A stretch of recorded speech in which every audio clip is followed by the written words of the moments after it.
സഹോദരരെ, നിങ്ങളെല്ലാവരും സ്വരച്ചേർച്ചയോടും ഐക്യത്തോടും ഏകമനസ്സോടും ഏകാഭിപ്രായത്തോടും കൂടി വർത്തിക്കണമെന്ന് നമ്മുടെ കർത്താവായ യേശുക്രിസ്തുവിന്റെ നാമത്തിൽ ഞാൻ നിങ്ങളോട് അഭ്യർത്ഥിക്കുന്നു.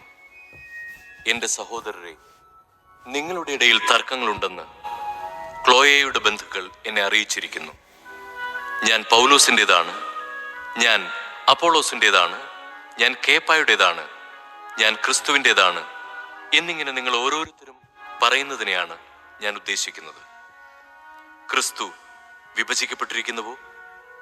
നിങ്ങൾക്ക് വേണ്ടി ക്രൂശിതനായത് പൗലോസാണോ? പൗലോസിന്റെ നാമത്തിലാണോ നിങ്ങൾ ജ്ഞാനസ്നാനം സ്വീകരിച്ചത്? ക്രിസ്പോസിനെയും ഗായൂസിനെയും അല്ലാതെ നിങ്ങളിൽ മറ്റാരെയും ഞാൻ ജ്ഞാനസ്നാനപ്പെടുത്തിയിട്ടില്ല എന്നതിൽ ദൈവത്തിന് നന്ദി പറയുന്നു.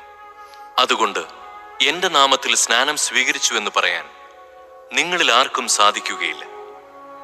സ്തേഫാനോസിന്റെ കുടുംബത്തെ കൂടി ഞാൻ സ്നാനപ്പെടുത്തിയിട്ടുണ്ട്. അതല്ലാതെ മറ്റാരെയെങ്കിലും ഞാൻ സ്നാനപ്പെടുത്തിയിട്ടുണ്ടോ എന്ന് അറിഞ്ഞുകൂടാ. എന്തെന്നാൽ ക്രിസ്തു എന്നെ അയച്ചത് സ്നാനം നൽകുവാനല്ല, സുവിശേഷം പ്രസംഗിക്കാനാണ്. എന്നാൽ വാഗ്വിലാസത്തോടെയല്ല. ആയിരുന്നെങ്കിൽ ക്രിസ്തുവിന്റെ കുരിശ് വ്യർത്ഥമാകുമായിരുന്നു. കൊടുത്തു. അവർ എത്തേണ്ടിയിരുന്ന ഗ്രാമത്തോടടുത്തു. അവനാകട്ടെ യാത്ര തുടരുകയാണെന്ന് ഭാവിച്ചു.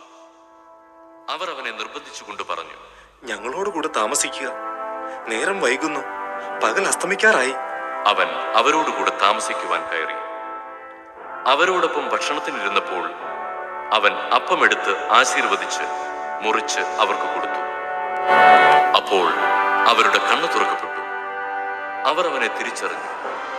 പക്ഷേ അവൻ അവരുടെ മുമ്പിൽ നിന്ന് അപ്രത്യക്ഷനായി. അവർ പരസ്പരം പറഞ്ഞു, വഴിയിൽ വെച്ച് അവൻ വിശുദ്ധ ലിഖിതം വിശദീകരിച്ചുകൊണ്ട് നമ്മോട് സംസാരിച്ചപ്പോൾ നമ്മുടെ ഹൃദയം ജ്വലിച്ചിരുന്നില്ലേ? അവർ അപ്പോൾ തന്നെ എഴുന്നേറ്റ് ജെറുസലേമിലേക്ക് തിരിച്ചുപോയി. അവിടെ കൂടിയിരുന്ന 11 പേരെയും അവരോടൊപ്പം ഉണ്ടായിരുന്നവരെയും കണ്ടു. കർത്താവ് സത്യമായും ഉയർത്തെഴുന്നേറ്റു, ശിമയോന് പ്രത്യക്ഷപ്പെട്ടു എന്ന് അവർ പറഞ്ഞുകൊണ്ടിരിക്കുകയായിരുന്നു. വഴിയിൽ വെച്ച് സംഭവിച്ചതും അപ്പം മുറിക്കുമ്പോൾ തങ്ങൾ അവനെ തിരിച്ചറിഞ്ഞതും അവരും വിവരിച്ചു.